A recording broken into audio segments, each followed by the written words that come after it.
ಕೈ ಮುಗಿದು ಕೇಳ್ತೇನೆ ಯುವಕರೇ, ಟೋಲ್ ಕಟ್ಟಬೇಡಿ, FIRಗೆ ಹೆದರಬೇಡಿ ಅಂತ ಇಲ್ಲಿ ಕುಮಾರಸ್ವಾಮಿ ಕರೆ ಕೊಟ್ಟಿದ್ದಾರೆ. ನೋಡಿ, ನೈಸ್ ರಸ್ತೆ ವಿರುದ್ಧವಾಗಿ ಈಗ ಮತ್ತೆ ಸಮರ ಸಾರಿದ್ದಾರೆ HD ಕುಮಾರಸ್ವಾಮಿ. ಹಾಗಾಗಿ ಯುವಕರಿಗೆ ಕೈ ಮುಗಿದು ಕೇಳ್ತೀನಿ, ನೀವು ಟೋಲ್ ಕಟ್ಟಬೇಡಿ ಅಂತ HD ಕುಮಾರಸ್ವಾಮಿ ಯುವಕರಿಗೆ ಕೇಳ್ಕೊಳ್ತಾ ಇದ್ದಾರೆ.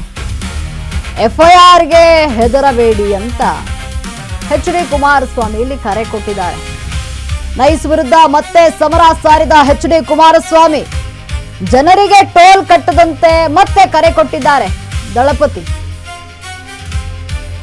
ಹಗಲು ದರೋಡೆಯನ್ನ ಮಾಡಲು ಅವಕಾಶವನ್ನ ಮಾಡಿಕೊಡಬೇಡಿ, ನೀವು ನೈಸ್ ಸಂಸ್ಥೆ ಮತ್ತು ಸರ್ಕಾರದ ವಿರುದ್ಧ ಧ್ವನಿ ಎತ್ತಿ. ನಾವೆಲ್ಲರೂ ಕಾನೂನು ಬಾಹಿರ ಹಗಲು ದರೋಡೆಯನ್ನ ತಡೆಯೋಣ. FIR ಆದ್ರೂ ಹಿಂದೆ ಸರಿಯಲ್ಲ ಅಂತ HD ಕುಮಾರಸ್ವಾಮಿ ಇಲ್ಲಿ ತಿಳಿಸಿದ್ದಾರೆ. ನನಗೆ ನೈಸ್ ಹಾಗೂ ಸರ್ಕಾರ ಇವೆಲ್ಲದಕ್ಕಿಂತ ಜನರಿಗಿಂತ ದೊಡ್ಡದಲ್ಲ ಇದೆಲ್ಲ. DK ಶಿವಕುಮಾರ್ ಅವರೇ, CM ಆಗಿ ಕೆಲಸವನ್ನ ಮಾಡ್ತಾ ಇದ್ದೀರಾ, ನೈಸ್ ಕಂಪನಿ ಮಾಲೀಕರೇ ಸರ್ಕಾರ ನಡೆಸ್ತಾ ಇದ್ದಾರಾ ಅಂತ ಪ್ರಶ್ನೆ ಮಾಡಿದ್ದಾರೆ. ಇಲ್ಲಿ ನೈಸ್ ಸಂಸ್ಥೆಯಿಂದ 2,000 ಕೋಟಿ ರೂಪಾಯಿ ಟೋಲ್ ಸಂಗ್ರಹ, ನೈಸ್ ಯೋಜನೆ ನಿಯಮಗಳ ಉಲ್ಲಂಘನೆ ಆರೋಪ ಇದೆ. ಇನ್ನು ಹಲವು ಆರೋಪಗಳು ಕೇಳಿ ಬಂದಿವೆ, ಅದು ಗೊತ್ತಿಲ್ವಾ ಅಂತ ಪ್ರಶ್ನೆ ಮಾಡಿದ್ದಾರೆ ಇಲ್ಲಿ HD ಕುಮಾರಸ್ವಾಮಿ. ಆದ್ರೂ ನೋಡಿ, ರಾಜ್ಯ ಸರ್ಕಾರ ಈ ಬಗ್ಗೆ ಯಾಕೆ ಮೌನ ವಹಿಸಿದೆ, ಈ ಬಗ್ಗೆ ಯಾಕೆ ಮಾತನಾಡ್ತಾ ಇಲ್ಲ? ಕೋರ್ಟ್ ಹೇಳಿದ ಮೇಲೂ ಈ ಜಾಣ ಮೌನ ಯಾಕೆ? ರಾಜ್ಯ ಸರ್ಕಾರಕ್ಕೂ ಈ ನೈಸ್ ಸಂಸ್ಥೆಗೂ ಏನು ಸಂಬಂಧ? DK ಶಿವಕುಮಾರ್ ಸರ್ಕಾರದ ವಿರುದ್ಧ HD ಕುಮಾರಸ್ವಾಮಿ ಪ್ರಶ್ನೆಗಳ ಸುರಿಮಳೆ ಹಾಕಿದ್ದಾರೆ. ಕೈ ಮುಗಿದು ಕೇಳ್ಕೊಳ್ತೀನಿ ಯುವಕರೇ, ಟೋಲ್ ಕಟ್ಟಬೇಡಿ, FIR ಹಾಕಿದ್ರು ಕೂಡ ಹೆದರ್ಕೊಳ್ಳೋ ಅವಶ್ಯಕತೆ ಇಲ್ಲ, ದಯಮಾಡಿ ಟೋಲ್ ಅನ್ನ ಕಟ್ಟಬೇಡಿ ಅಂತ ನೈಸ್ ವಿರುದ್ಧವಾಗಿ ಈಗ ಮತ್ತೆ HD ಕುಮಾರಸ್ವಾಮಿ ಸಮರ ಸಾರಿದ್ದಾರೆ. ಜನರಿಗೆ ಟೋಲ್ ಕಟ್ಟದಂತೆ ಕರೆ ಕೊಟ್ಟಿದ್ದಾರೆ. ಹಗಲು ದರೋಡೆಯನ್ನ ಮಾಡಲು ಅವಕಾಶವನ್ನ ಕೊಡಬೇಡಿ, ನೈಸ್ ಸಂಸ್ಥೆ ಮತ್ತು ಸರ್ಕಾರದ ವಿರುದ್ಧ ಧ್ವನಿ ಎತ್ತಿ ನಿಲ್ಲಿ. ನಾವೆಲ್ಲರೂ ಕಾನೂನು ಬಾಹಿರ ಹಗಲು ದರೋಡೆಯನ್ನ ತಡಿಬೇಕು, FIR ಆದ್ರೂ ಹಿಂದೆ ಸರಿಯಲ್ಲ ಅಂತ HD ಕುಮಾರಸ್ವಾಮಿ ಇಲ್ಲಿ ತಿಳಿಸಿದ್ದಾರೆ. ನನಗೆ ನೈಸ್ ಹಾಗೂ ಸರ್ಕಾರ ಜನರಿಗಿಂತ ದೊಡ್ಡದಲ್ಲ. DK ಶಿವಕುಮಾರ್ ಅವರೇ, CM ಆಗಿ ಕೆಲಸ ಮಾಡ್ತಿದ್ದೀರಾ ಅಥವಾ ನೈಸ್ ಕಂಪನಿ ಮಾಲೀಕರೇ ಸರ್ಕಾರವನ್ನು ನಡೆಸ್ತಾ ಇದ್ದಾರಾ ಅಂತ ಪ್ರಶ್ನೆ ಹಾಕಿದ್ದಾರೆ. ನೈಸ್ ಸಂಸ್ಥೆಯಿಂದ 2,000 ಕೋಟಿ ರೂಪಾಯಿ ಟೋಲ್ ಸಂಗ್ರಹ ಆಗಿದೆ, ನೈಸ್ ಯೋಜನೆ ನಿಯಮಗಳ ಉಲ್ಲಂಘನೆ ಆರೋಪ ಇದೆ, ಇನ್ನು ಹಲವು ಆರೋಪಗಳನ್ನ ಕೇಳಿ ಬಂದಿವೆ, ಅದೆಲ್ಲ ನಿಮಗೆ ಗೊತ್ತಿಲ್ವಾ? ಆದ್ರೂ ಯಾಕೆ ರಾಜ್ಯ ಸರ್ಕಾರ ಈ ಬಗ್ಗೆ ಮೌನ ವಹಿಸ್ತಾ ಇದೆ ಅಂತ ಪ್ರಶ್ನೆ ಮಾಡಿದ್ದಾರೆ. ರಾಜ್ಯ ಸರ್ಕಾರ ಗೊಂದಲ ಇಲ್ಲ. ನಾನು ಕರ್ನಾಟಕ ರಾಜ್ಯದ ಜನತೆಗೆ ಕೈ ಜೋಡಿಸಿ ಮನವಿ ಮಾಡತಕ್ಕಂಥದ್ದು, ಈ ಸರ್ಕಾರ ಹೈಕೋರ್ಟ್ ಏನು ಆದೇಶ ಮಾಡಿದೆ ಹೇಳಿ?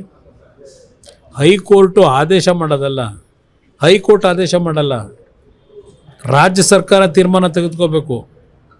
ರಾಜ್ಯ ಸರ್ಕಾರ ನಡ್ಕೊಂಡಂಥ ರೀತಿ ಏನಿದೆ?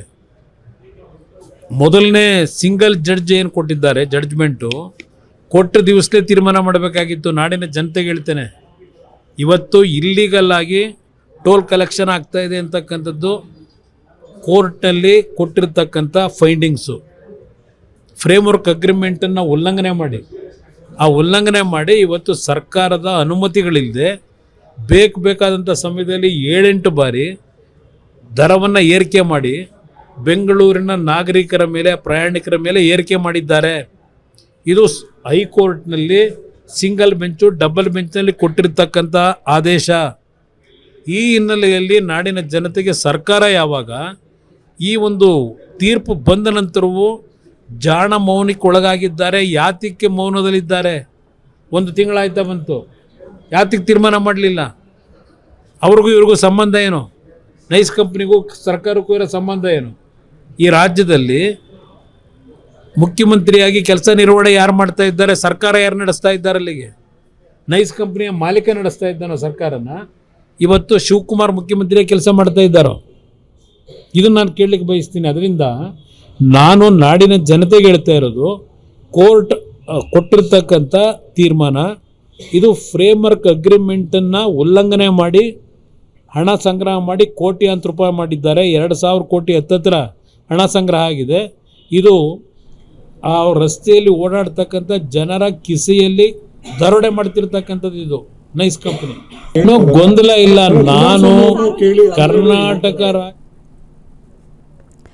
ಎಸ್ ನೋಡಿ, ಏನು ನೈಸ್ ವಿರುದ್ಧ ಈಗ ಮತ್ತೆ HD ಕುಮಾರಸ್ವಾಮಿ ಸಮರ ಸಾರಿದ್ದಾರೆ. ರಾಜ್ಯದ ಜನತೆಗೆ ಕೈ ಮುಗಿದು ಕೇಳ್ಕೊಳ್ತೀನಿ, ನೀವು ಟೋಲ್ ಕಟ್ಟಬೇಡಿ, ಹಗಲು ದರೋಡೆಯನ್ನು ನಾವು ತಡಿಬೇಕು ಅಂತ ಹೇಳಿ ಏನು ಟೋಲ್ ವಿಚಾರವಾಗಿ HD ಕುಮಾರಸ್ವಾಮಿ ಕರೆ ಕೊಟ್ಟಿದ್ದಾರೆ. ನೈಸ್ ಸಂಸ್ಥೆ ಮತ್ತು ಸರ್ಕಾರದ ವಿರುದ್ಧ ಧ್ವನಿ ಎತ್ತಿ ನಿಲ್ಲಿ, ನಾವೆಲ್ಲರೂ ಕಾನೂನು ಬಾಹಿರ ಹಗಲು ದರೋಡೆಯನ್ನ ತಡೆಯೋಣ, FIR ಆದ್ರೂ ಹಿಂದೆ ಸರಿಯಲ್ಲ, ನೈಸ್ ಹಾಗೂ ಸರ್ಕಾರ ಜನರಿಗಿಂತ ದೊಡ್ಡದಲ್ಲ ಅಂತ ಹೇಳಿ HD ಕುಮಾರಸ್ವಾಮಿ ತಿಳಿಸಿದ್ದಾರೆ.